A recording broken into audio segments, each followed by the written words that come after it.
ராக்கி துபாய்க்கு போனது 2 காரணத்துக்காக. இன்னொரு காரணம் என்ன? அவன் நிறைய பணம் எடுத்துட்டு போயிருந்தான்ல. But wasn't that an advance for the gold Inayat Khalil was sending? No. Then what was it for? Carlos Victor! என்ன சொன்னடி? நான் ஒரு அடி வச்சு வந்தவனா?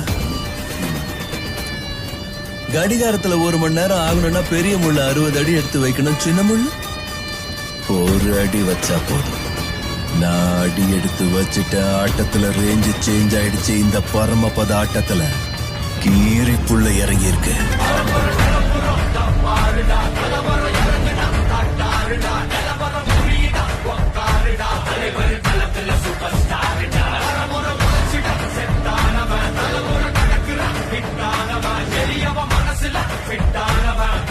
ஜெயிச்சிட உரித்தானவன்